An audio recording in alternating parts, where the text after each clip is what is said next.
है दीवार क्या गिरी मेरे खस्ता मकान की कि लोगों ने आने जाने के रास्ते बना लिए। अब दूसरे लोग भी हमें कह रहे हैं कि हम कौम के बच्चों को डेवलपमेंट से वंचित नहीं रख सकते।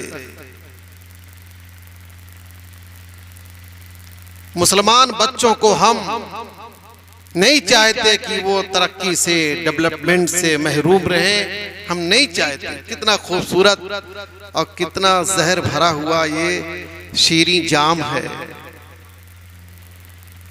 कि हम नहीं चाहते कि मुस्लिम बच्चे डेवलपमेंट से दूर रहें, तरक्की से दूर रहें। इन्हें भी हक है डॉक्टर बनने का, इन्हें भी हक है इंजीनियर बनने का, इन्हें भी हक है IAS बनने का, इन्हें भी हक है PCS बनने का, इन्हें भी हक है फील्ड में नेतागिरी करने का। लेकिन मदरसों में डाल करके लोगों ने हमारे मुस्लिम बच्चों को लोगों ने बहुत कमजोर, बड़ा वीक कर डाला।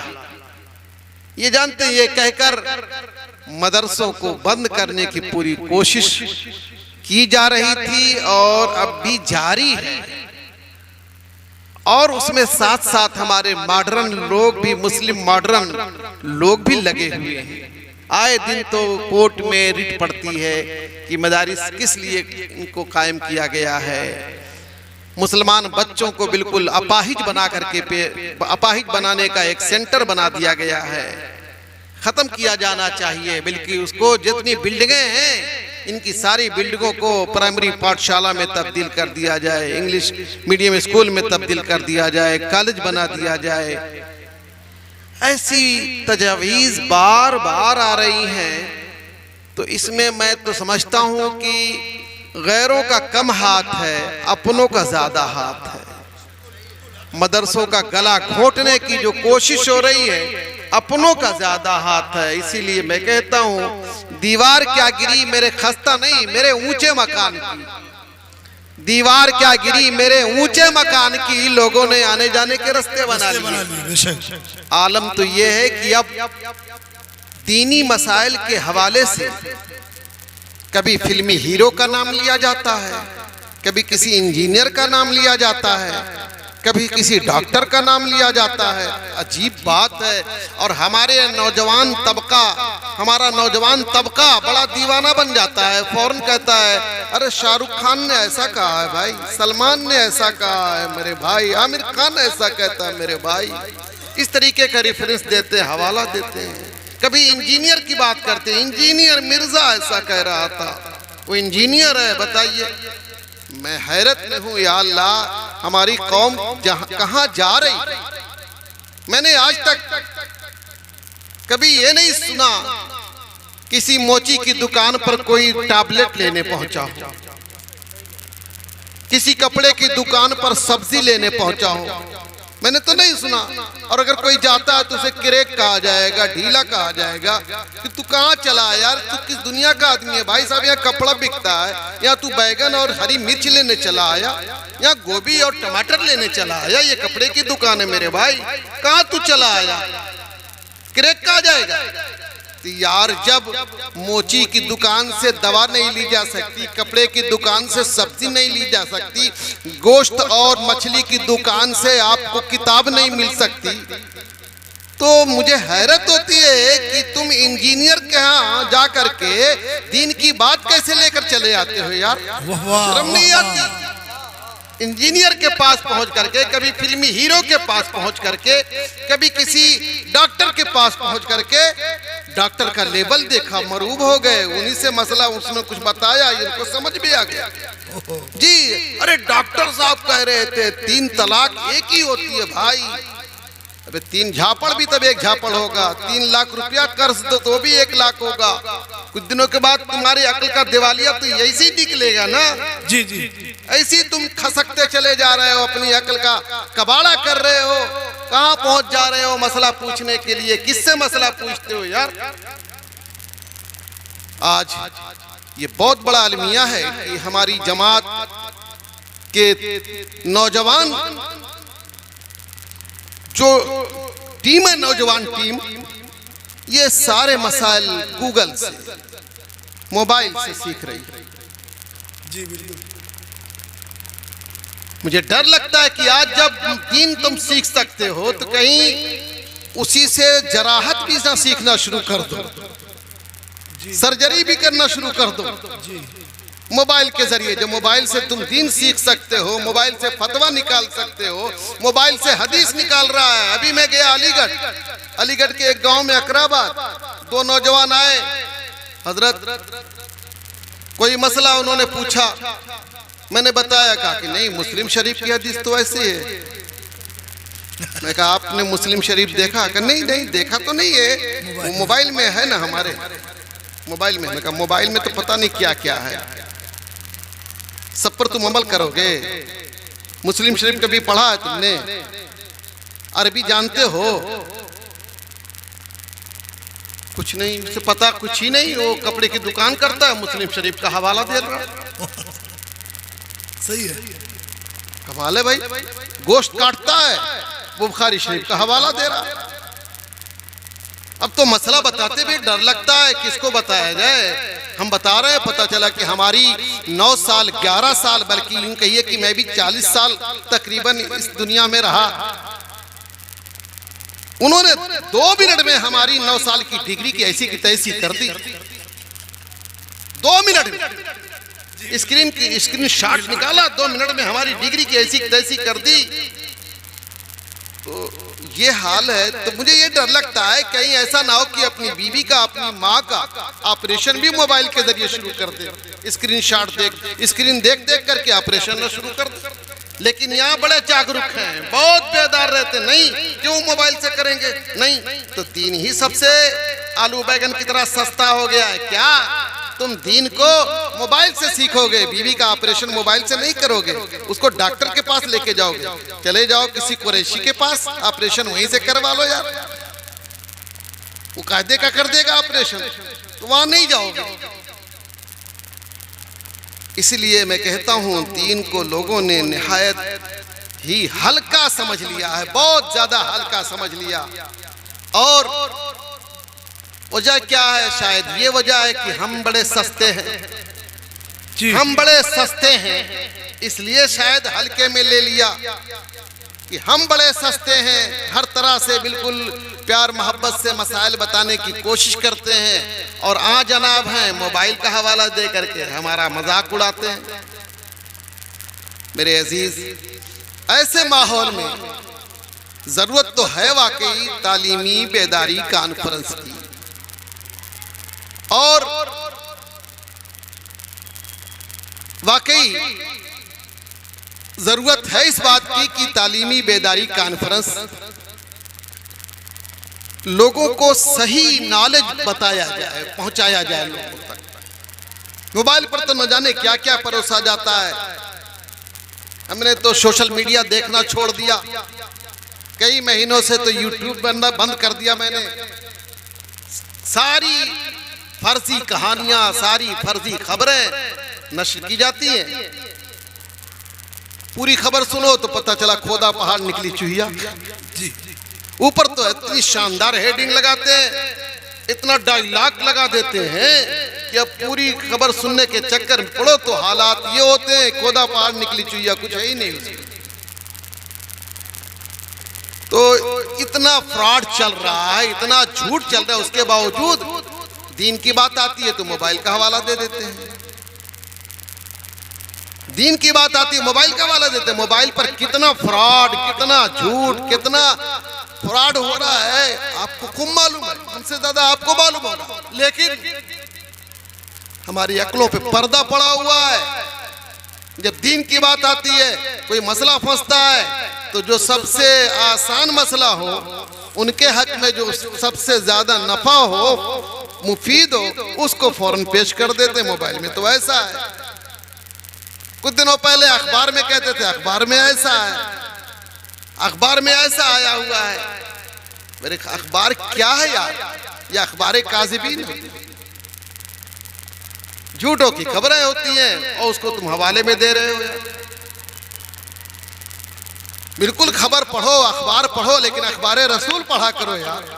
सुभान अल्लाह। सहाबा पढ़ा करो यार, अखबार ताबीन पढ़ा करो यार, और पढ़ो अखबार ताबीन तो किसी मुस्तनद आलिम से पढ़ा करो। बेशक ये भी बड़ा है, झोला छाप मौलवियों को पकड़ लिया, झोला छाप मुफ्ती को पकड़ लिया, उसी से मसला पूछना शुरू कर दिया। अब तो झोला छाप की भी जरूरत नहीं है, मोबाइल की जरूरत है। मोबाइल ही से सारा फतवा, सारा मसला, सारी हदीस वहीं से निकाल लेते हैं। ये हाफिज अहादीस कसीरा फेल है उनके सामने जी।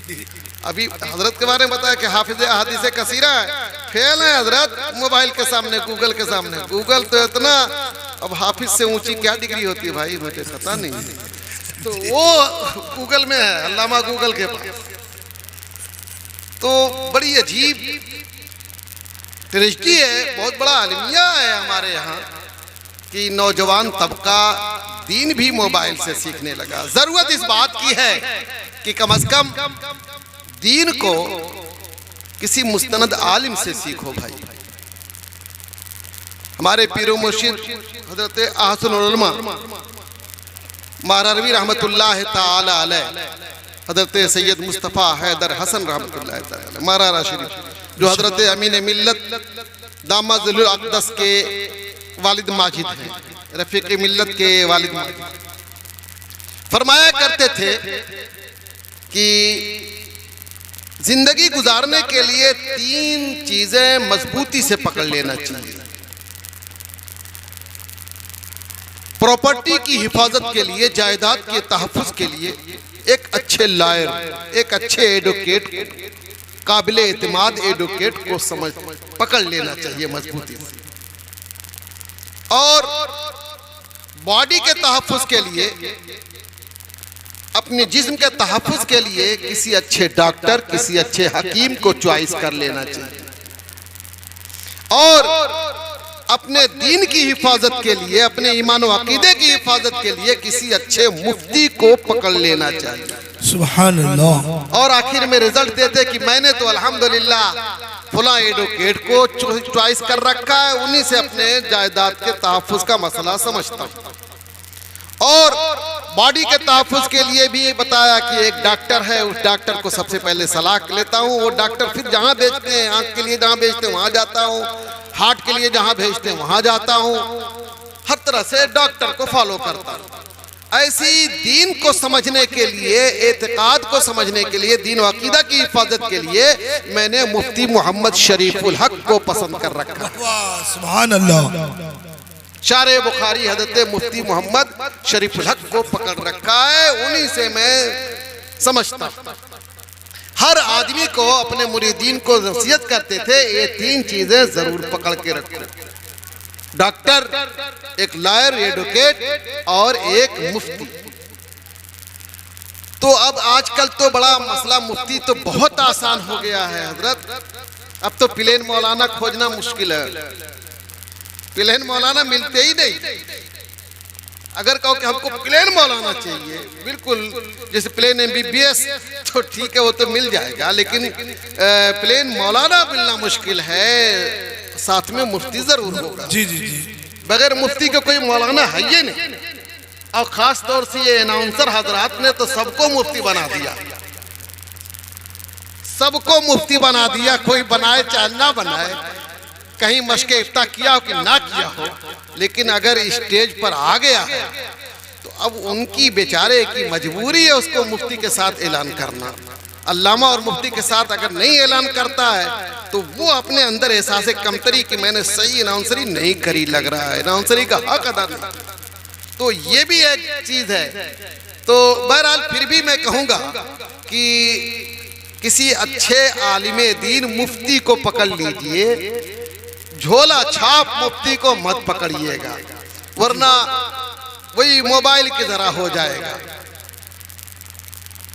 ये दीनी तालीमी बेदारी कॉन्फ्रेंस, मैं इसका वाकई खैर मकदम करता हूँ। और मेरे अजीज़ गिरामी हजरत मौलाना शहाबुद्दीन साहब मिसबाही ने, इन्होंने इफ्ता किया हुआ है, मैं वो रह गया, इन्होंने बाज़ाब्ता 2 साल जामिया शफिया में इफ्ता किया है। तो हजरत मौलाना मुफ्ती शहाबुद्दीन मिसबाही ने मुझे जो बताया, इस तंजीमुल मकातिब के हवाले से, और फिर किसी से बात भी कराया था इन्होंने।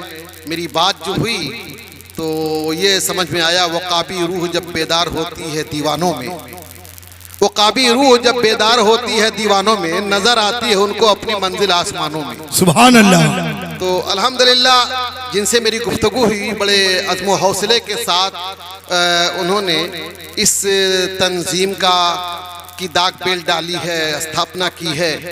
और माशाअल्लाह जो जज्बा है, मैं अभी उसी पीरियड में मैं जमशेदपुर गया था, दारैन एकेडमी वहाँ पर कायम हुई है।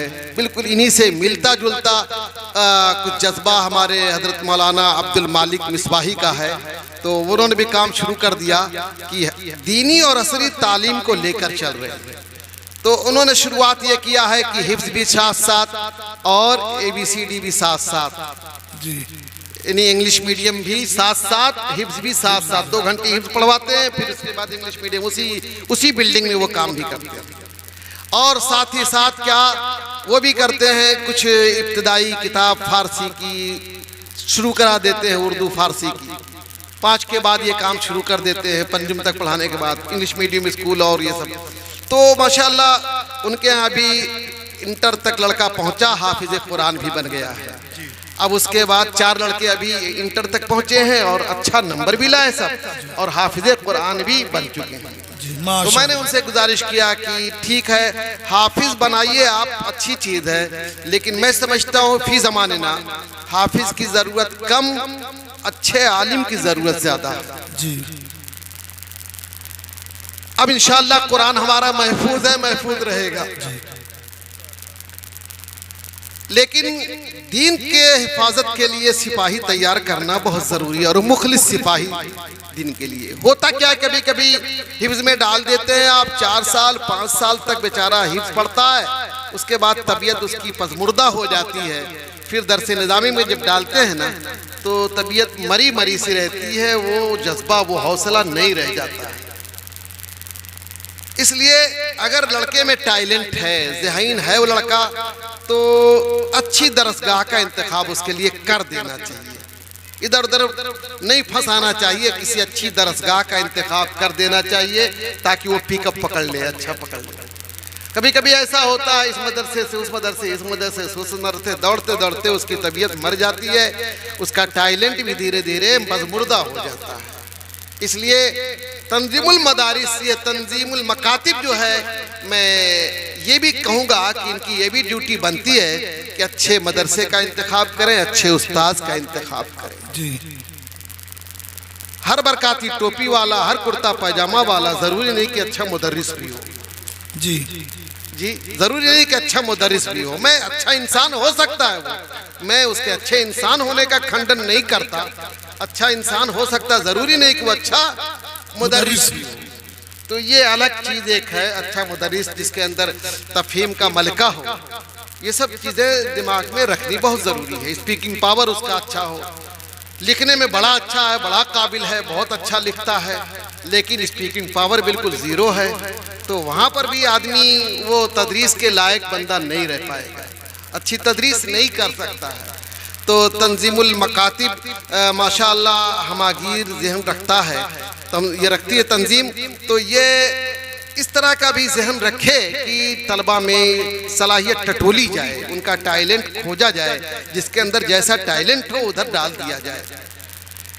तो दीनी असली तालीम जो आप शुरू कर रहे हैं, तो कम से कम 2 साल तक यानी बेसिक दीनियात उनको दे दिया जाए। अब उसके बाद देखा जाए ये किधर जाना चाहता है, उसको तो अब रिजल्ट से आप क्लियर करेंगे कि इसका अंग्रेजी में अच्छा नंबर आया, हिंदी में अच्छा नंबर आया, मैथ में अच्छा नंबर आया, तो अब इसको आगे बढ़ाया जाए कहाँ। हमें डॉक्टर की भी ज़रूरत है, हमें अच्छे इंजीनियर की भी ज़रूरत है, ऐसा इंजीनियर जो दीन की बात समझ रखता हो, ऐसे डॉक्टर की ज़रूरत है जो दीन की समझ रखता हो। एक डॉक्टर साहब बहुत अच्छे डॉक्टर उनका कि मैं गारंटी लेता हूँ, आप रोज़ा मत रखिए, मैदान महशर में अल्लाह से मुलाकात में कर लूँगा, ला हौला वला कुव्वता इल्ला बिल्लाह, इस तरीके की भाषा बोलने वाले डॉक्टर। इसलिए हमें डॉक्टर के साथ साथ दीन की समझ वाला डॉक्टर चाहिए, इंजीनियर चाहिए लेकिन दीन की समझ वाला इंजीनियर चाहिए, हमें मैकेनिकल चाहिए लेकिन दीन की समझ वाला, हमें फार्मर चाहिए लेकिन दीन की समझ वाला किसान चाहिए हमें। तो मेरे अजीज, कुरान मजीद ने आप देखिए कुरान ने क्या कहा, यरफ़इल्लाहुल लज़ीना आमनु मिनकुम वल्लज़ीना ऊतुल इल्मा दराजात। अल्लाह करीम ईमान वालों को और इल्म वालों को दर्जों बुलंदियां अता करता है। परवरदिगार ने हमें दो चीजें बताई इस आयत करीमा के हवाले से। एक तो क्या, यही गोया तरक्की के दो सुतून हैं, तरक्की के दो पिलर, इंसानी फलाह बहबूदी के ये दो पिलर हैं। क्या? ईमान प्लस इल्म। सिर्फ ईमान है तो अच्छा सूफी तो बन सकता है, वो स्पिरिचुअल पावर तो उसके अंदर आ सकता है, दुआ ताबीज अच्छा कर सकता है, लेकिन वो अच्छा लीडर नहीं बन सकता, वो अच्छा डॉक्टर नहीं बन सकता, वो अच्छा इंजीनियर नहीं बन सकता। ईमान है, मजबूत ईमान है तो स्पिरिचुअल पावर उसका हाई हो सकता है, लेकिन याद रखें आप, वो फील्ड का डॉक्टर नहीं बन सकता, फील्ड का लीडर नहीं बन सकता, उसके अंदर लीडरशिप नहीं आ सकती। इसलिए जरूरी है कि ईमान के साथ साथ इल्म भी उसको हो। और कैसा इल्म? कुरान मजीद में मुतलक कहा है, ऊतुल इल्म दराजात, जिन्हें इल्म दिया गया। कैसा इल्म? हमारा कुरान इल्म में कोई बाउंडेशन नहीं करता। दूसरी आयत करीमा पढ़ लीजिए, फलौला नफरा मिन कुल्लि फिरकतिन मिनहुम ताइफतुन लियतफक्कहु फिद्दीन वलियुनज़िरु कौमहुम इज़ा रजऊ इलैहिम लअल्लहुम यहज़रून। परवरदिगार के इरशाद का मंशा साफ देखा जा सकता है। क्यों नहीं ऐसा होता कि एक गिरोह निकल पड़े दीन को सीखने के लिए, एक गिरोह, यानी दीन का एक्सपर्ट बनना है तो परवरदिगार के इरशाद का मंशा बता रहा है कि सारे लोगों को दीन का एक्सपर्ट नहीं बनना, नहीं, बस चंद लोग निकल पड़े वो दीन का एक्सपर्ट बने और अपनी कौम को आकर के सुझाव दे। देखिए ना, सहाबे किराम में मुश्किल से 10-15 थे जो मुज्तहिदीन सहाबा थे। सभी लोग मुज्तहिद नहीं थे, जी नहीं, सभी लोग मुज्तहिद नहीं थे।